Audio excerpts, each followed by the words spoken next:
যেতে যেতে সুভাষ মুখোপাধ্যায়ের কবিতা। তারপর যেতে যেতে যেতে এক নদীর সঙ্গে দেখা, পায়ে তার ঘুঙুর মথা, পরনে উড়ু উড়ু ঢেউয়ের নীল ঘাগরা। সে নদীর দুদিকে দুটো মুখ,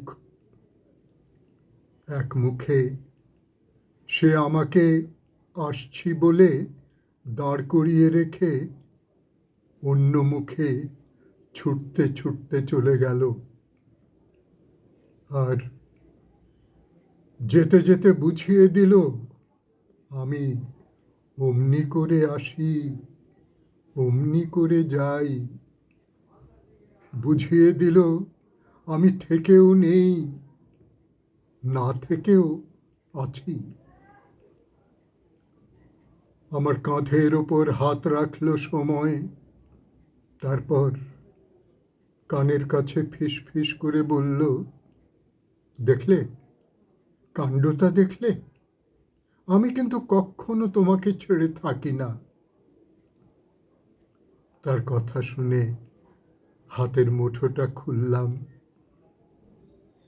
কাল রাত্রের বাসি ফুলগুলো সত্যি শুকিয়ে কাঠ হয়ে আছে।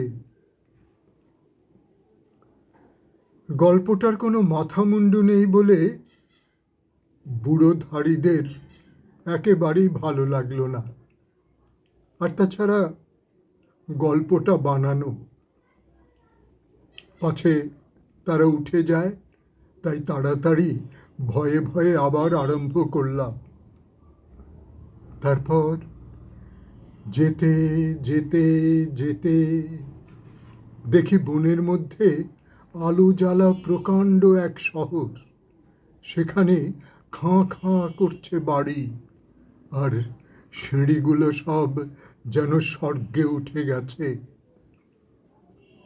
তারই একটাতে দেখি চুল এলো করে বসে আছে এক পরমা সুন্দরী রাজকন্যা। লোকগুলোর চোখ চকচক করে উঠল। তারপর চোখে চোখ রেখে আমি বলতে লাগলাম, তারপর সেই রাজকন্যা আমার আঙুলে আঙুল জড়ালো। আমি তাকে আস্তে আস্তে বললাম, তুমি আশা, তুমি আমার জীবন। শুনে সে বলল, এতদিন তোমার জন্যেই আমি হাঁ করে বসে আছি।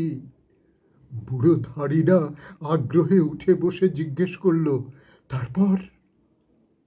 ব্যাপারটা তাদের মাথায় যাতে ঢোকে তার জন্য ধোঁয়ায় ধোঁয়াকার হয়ে মিলিয়ে যেতে যেতে আমি বললাম, তারপর কি বলবো, সেই রাক্ষসী আমাকে খেলো।